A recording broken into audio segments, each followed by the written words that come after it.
sebuah penyakit itu adalah curable dan sampai sekarang masih ada stigmanya. Penyakit. Penyakit yang menyeramkan dan bisa menularkan. Ya kita harus hati-hati aja, apalagi sama orang yang udah kena HIV gitu loh istilahnya.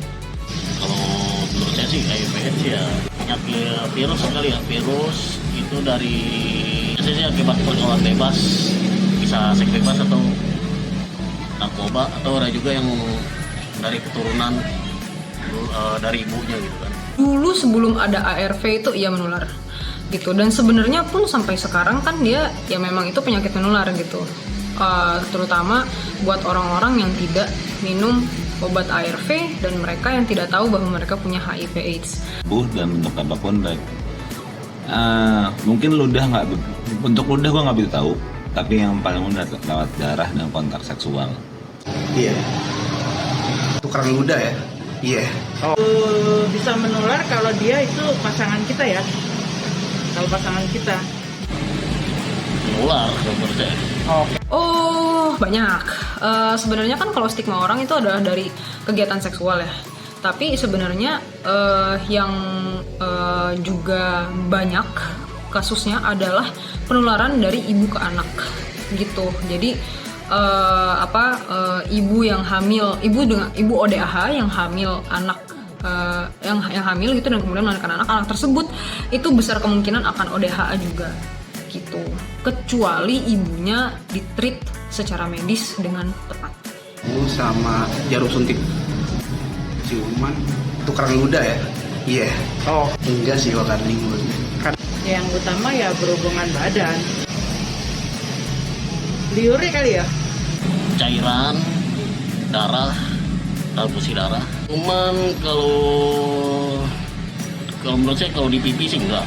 Biar bisa menular kan dari ludah ya.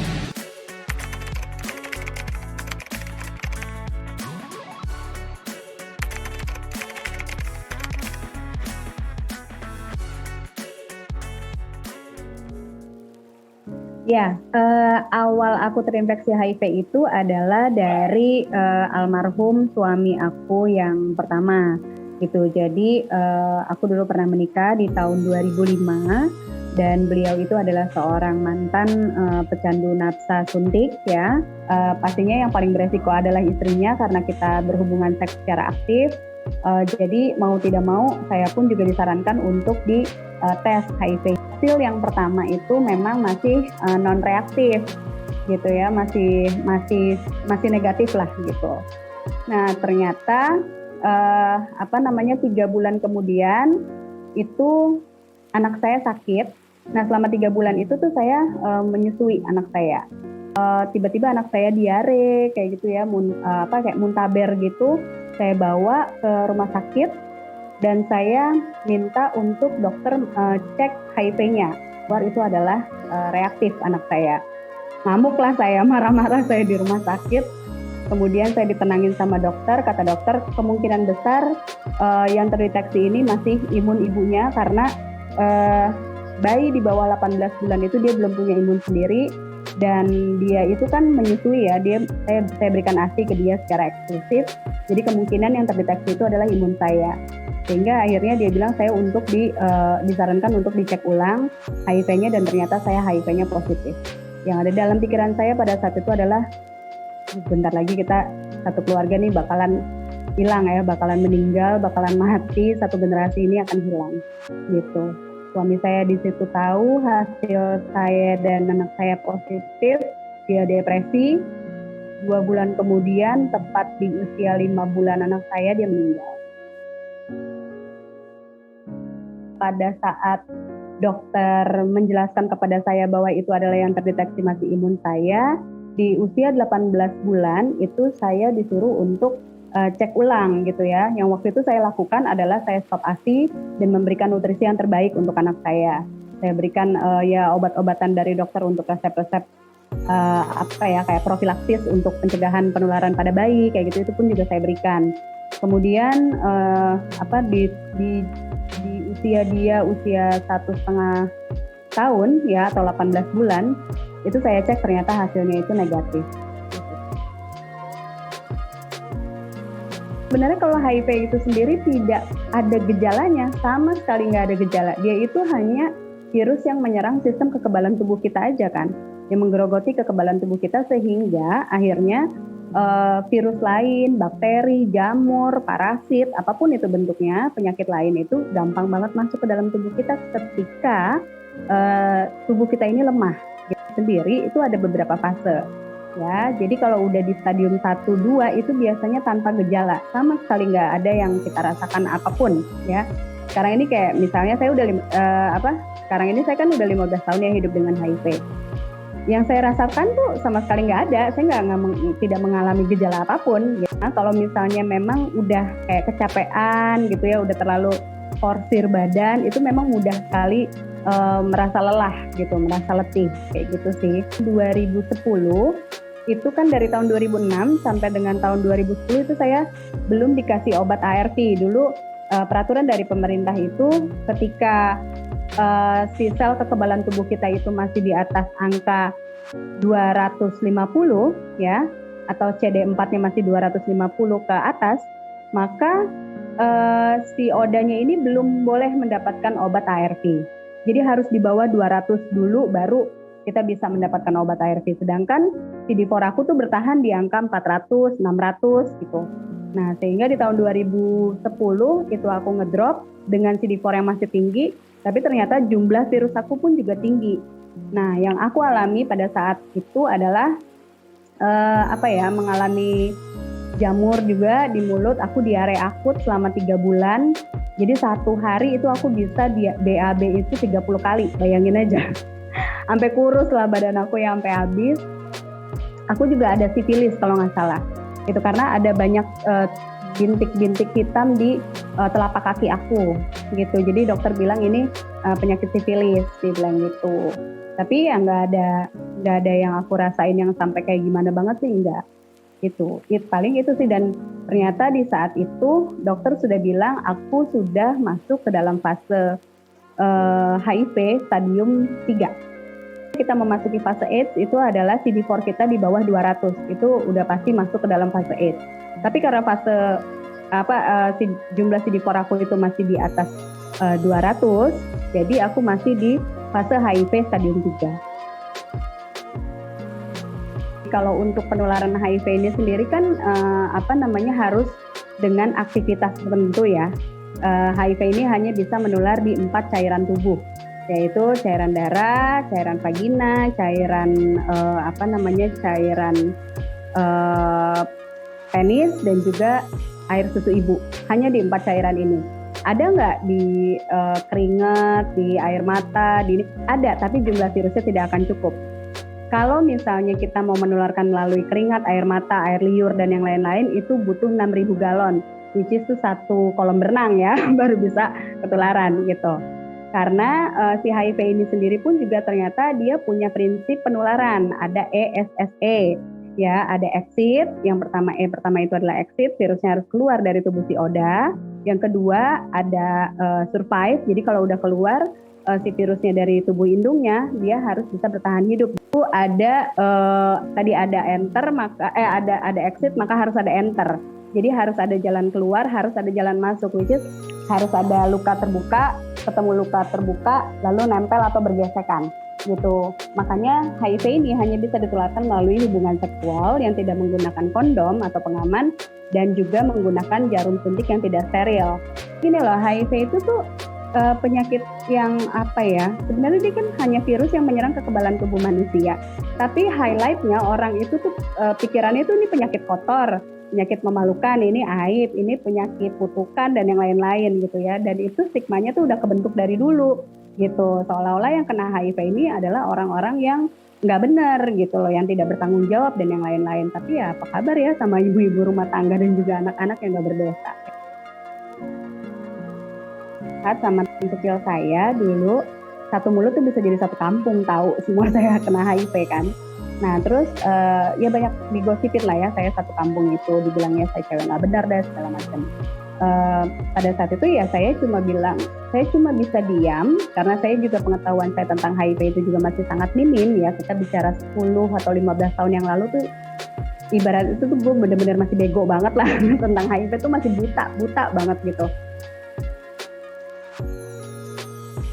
Pernah lagi terbesit sedikit pun untuk mau membina satu rumah tangga lagi, menikah lagi, terus punya anak lagi, apalagi punya anak lagi gitu ya. Enggak deh, gitu. Sama sekali enggak. Cuma, nah anak-anak sih makin besar dia pasti akan nanya, mami sama ayah minum obat apa sih? Kalau misalnya sakit, kenapa gak sembuh-sembuh? Kenapa minum obat tiap hari di jam yang sama? Kayaknya kamu nggak apa-apa deh, kamu kayaknya baik-baik aja deh gitu kan. Anak aku kan semuanya talkative ya dan mereka tuh semuanya kritis gitu.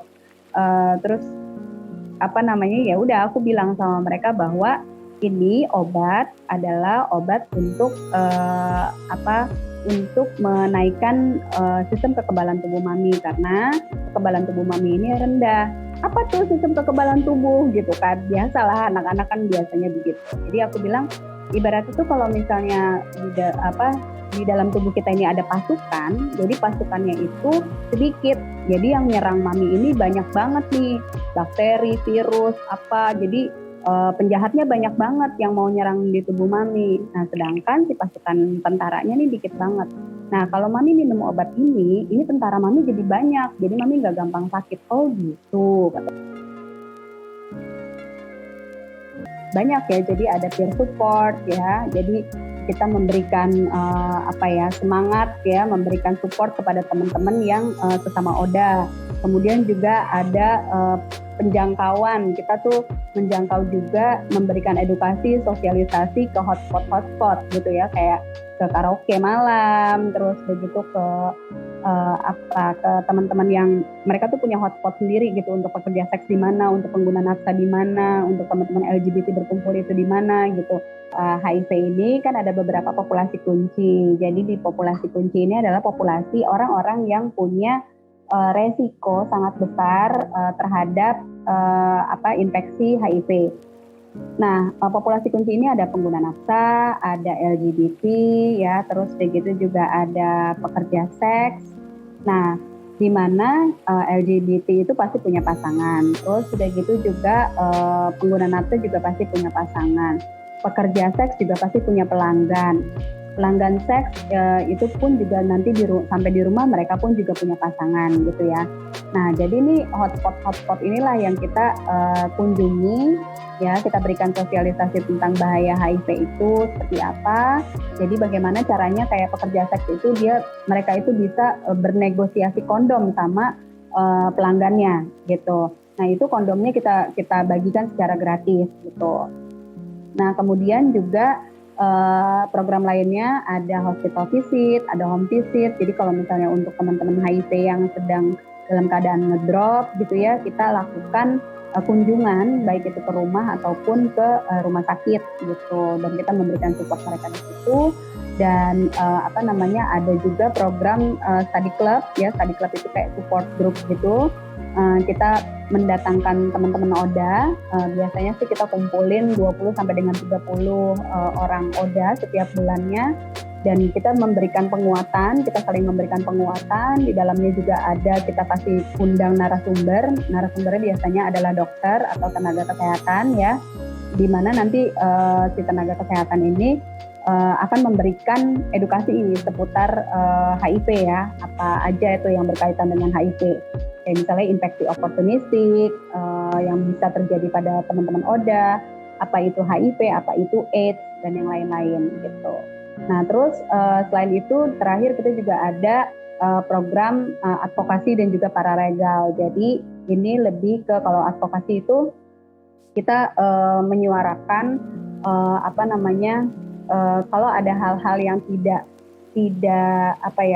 itu bertentangan dengan hak asasi manusia, kita sebagai ODA itu ada yang dilanggar di situ lah ya gitu, itu kita bisa advokasi baik itu ke pemerintah ataupun ke pemegang kebijakan di setempat. Misalnya ada satu RT itu salah satunya yang terinfeksi HIV. Nah maka kita bisa melakukan, kalau misalnya dia mendapatkan perlakuan stigma dan diskriminasi oleh dia dikucilkan dan yang lain-lain, lakukan advokasi kepada pemangku kebijakan di situ tuh siapa gitu. Kemudian juga ada paralegal itu untuk lebih ke pendampingan hukum. Kalau seandainya teman-teman nafsa itu ketangkep dia sedang menggunakan nafsa, bagaimana caranya biar mereka ini bisa direhabilitasi. Pertama itu adalah fase denial. Jadi ketika kita sudah minum obat baru, pertama kali kita minum obat itu kan pasti ada yang mengalami reaksi efek samping dari obat itu, walaupun reaksinya itu sementara dan reaksinya itu kebanyakan nggak enak. Kalau pegel badan, jadi gampang capek, jadi begini, jadi begitu, mual, muntah, pusing dan yang lain-lain gitu. Tapi ternyata itu adalah fase sementara gitu kan, reaksi sementara. Efek sampingnya hanya sebentar gitu. Yang aku alamin sih sekitar 3 bulanan lah ya, tapi 3 bulan kan mengalami itu rasanya nggak enak banget gitu. Itu kapan sih ini selesainya gitu kan.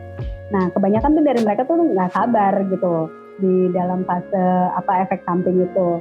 Cuma bilang sama virus saya dan juga obat ART saya, baik-baik ya di dalam tubuh gitu. Kalaupun kalian mau berantemnya malam aja ketika saya tidur gitu. Jadi banyak-banyak saya memberikan afirmasi positif kepada diri saya sendiri, kepada tubuh saya, kepada jiwa saya. Karena saya merasa gini, HIV ini kan dia hanya ada di dalam di dalam raga saya saja gitu ya, tapi tidak di dalam jiwa saya. HIV itu hanya kalau kita mati kan ya, terus arwah kita kan nggak kena HIV gitu kan. Jadi spiritnya itu yang harus kita tumbuhkan gitu kan, bahwa ya HIV ini cuma ada di dalam tubuh saya aja gitu, tapi tidak ada di dalam jiwa saya. Jadi bagaimana saya bisa membantu tubuh saya agar tetap sehat, maka jiwa saya harus sehat. Nah di situ barulah akan kita memasuki fase ketiga, yaitu fase move on.